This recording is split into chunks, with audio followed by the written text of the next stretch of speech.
are listening now and they would like their students to participate, they just need to contact their child's counselor at the high school. Now, is that, the registration date is, or I guess the first date is April 14th. Yes. Is there a limit?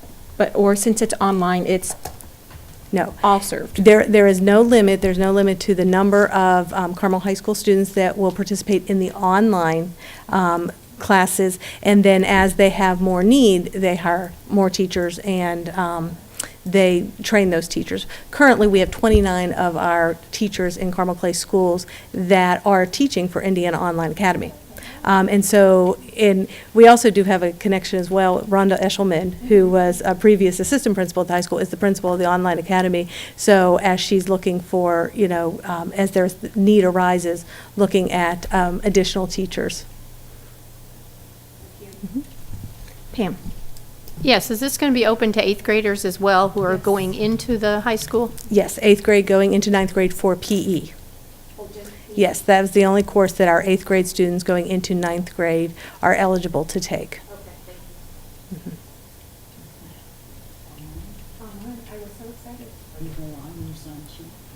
No, we are training for a hike, and so he will be running every day with me.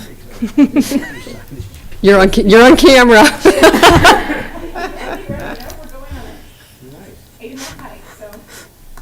Fantastic. All right. We were so excited when that came through. I'm like, opportunities. So fantastic. Well, thank you very much, Dr. Dudley. Thank you. Okay, moving on to legislative updates.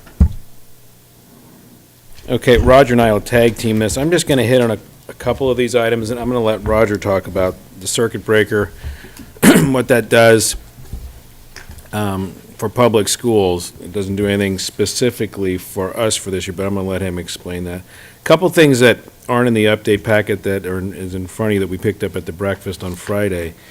There is some modification to the high-performance legislation that's buried in one of the bills, and David Day and I actually talked today about it, and he's trying to find out the details of it because it's literally buried in another bill. So as that comes to fruition, I'll make everyone aware of that, but it'll go into the committee that we have at the high school that's looking at what can we do to expand the opportunities, which is, in essence, it's exactly what happened with the summer school. That's one of our goals this year, too, to look at expanding opportunities for our kids.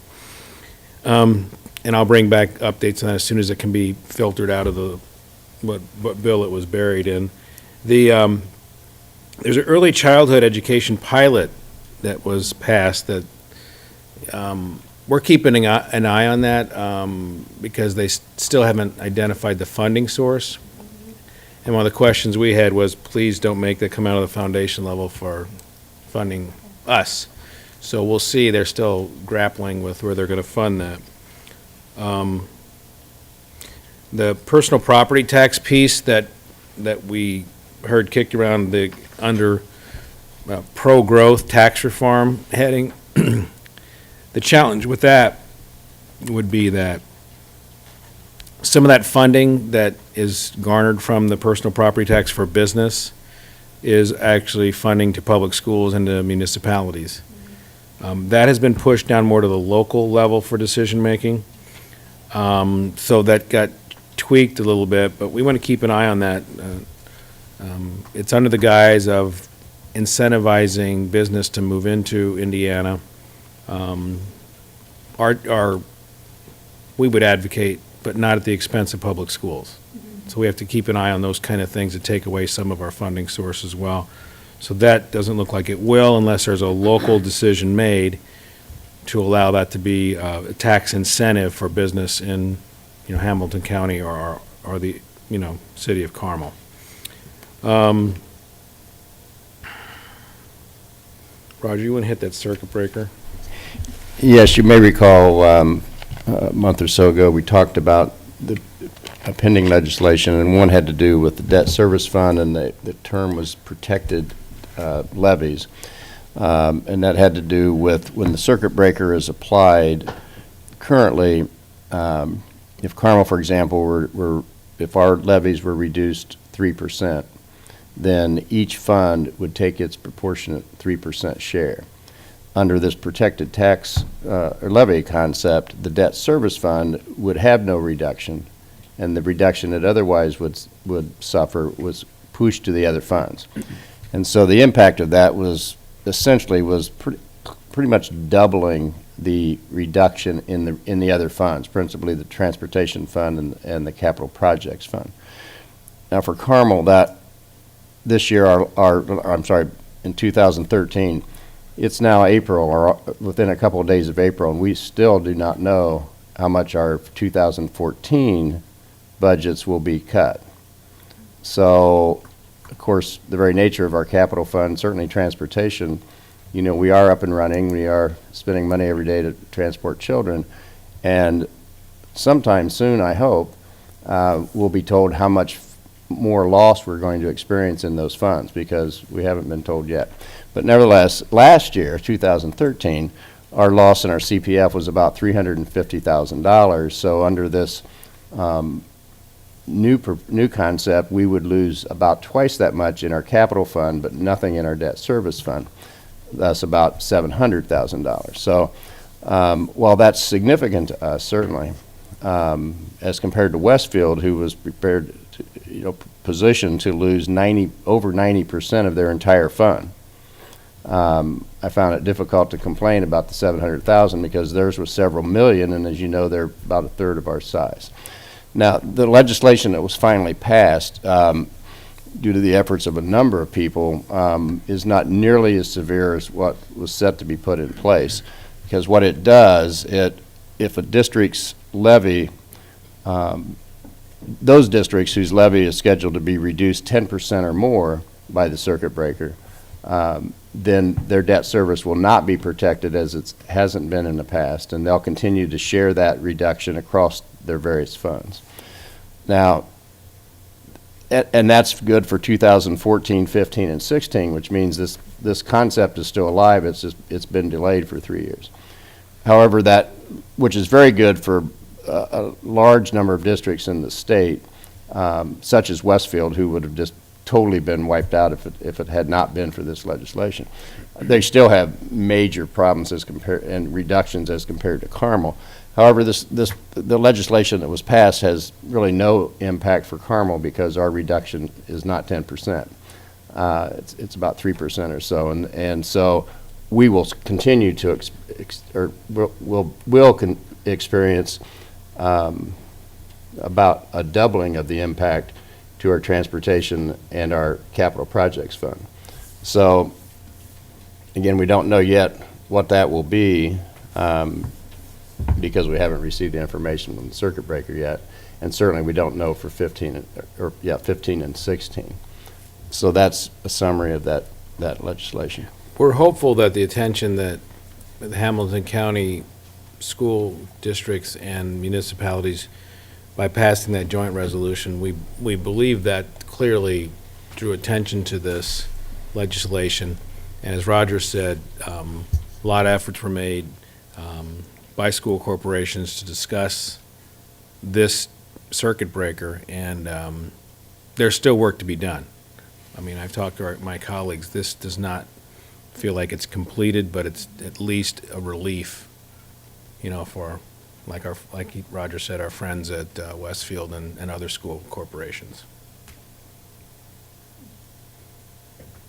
That's kind of the highlights and lowlights.